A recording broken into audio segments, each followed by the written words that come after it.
Very challenging season. We've had a change of coach mid-season, Aurelio coming in after round 2, third coach in 18 months. We had unprecedented success, 4 consecutive grand finals, 3 consecutive premierships. And on the back of that, you probably could say we're a victim of our own success. Our staff, particularly within the group, are seen as successful people who are very good at what they do. PK went to Troyes, Ralph Napoli went to Troyes, we had Liam Annette, who was in charge of our sports science, went to Troyes. We had Des Buckingham previously went to coach Mumbai, Peter Kratky went to coach Mumbai. Mike Van Houten, who was our goalkeeper coach from last season, is now at Ajax. So it speaks volumes for the quality of the people that we've had here. And so that's already a major hurdle in itself. But probably the most important factor is the instability in the squad, where we changed 15 players. We have players that other clubs want, to lose our young players like Jordan Boss, Aidan O'Neill, Tommy Glover, Marco Tilio.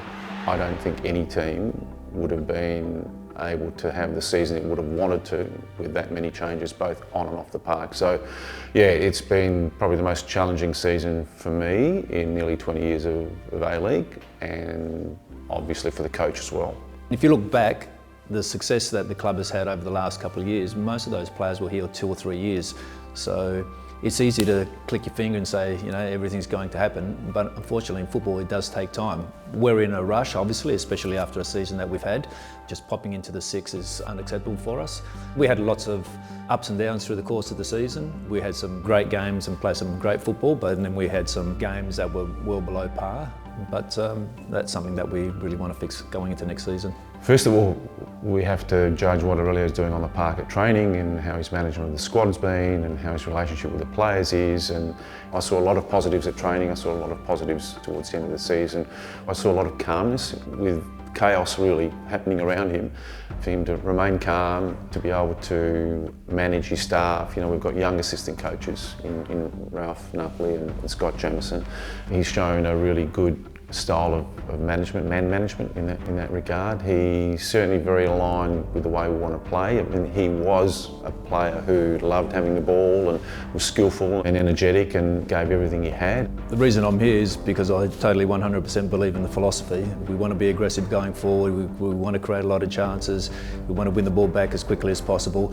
I think we were very inconsistent in doing that, and as I said, I think a lot of those issues stem from the new players trying to sync, and I think we're going to take a massive step going forward next season. I'm buoyed by some of the results that we had last season even. When we went to Central Coast Mariners and outplayed them, and we had a couple of huge wins. You can't win games 8-0, 7-1 or 7-0 if you haven't got quality. Yes, we want to win, and we have to win.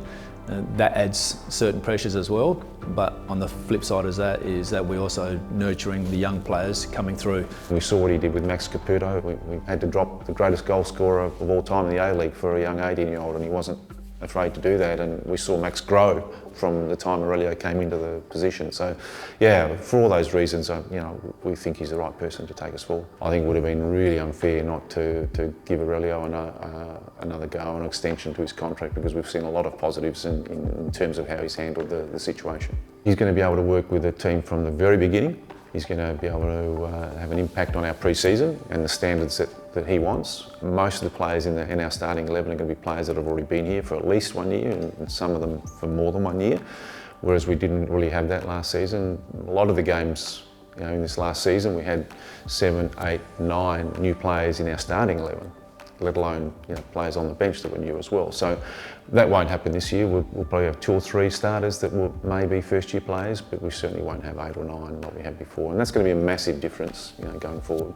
I'm excited to announce that we have extended the contract of Matthew Leckie for an extra 2 years, and also Andrew Naboot for 2 years.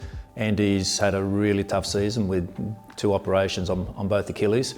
Just the other day he started running and jogging and ready to go 100 miles an hour, typically in Andy Naboot's style.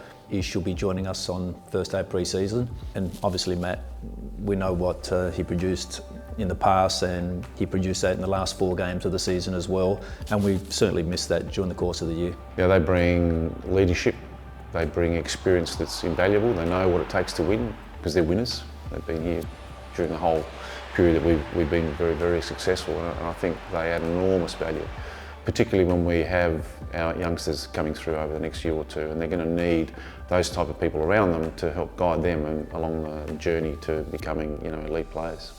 I'm super positive and very optimistic about the group. Hopefully everything's going to go well for a couple more signings, which will just top the group up, and really look forward to knuckling down in pre-season. We've got wonderful staff, a great football department, a great medical department.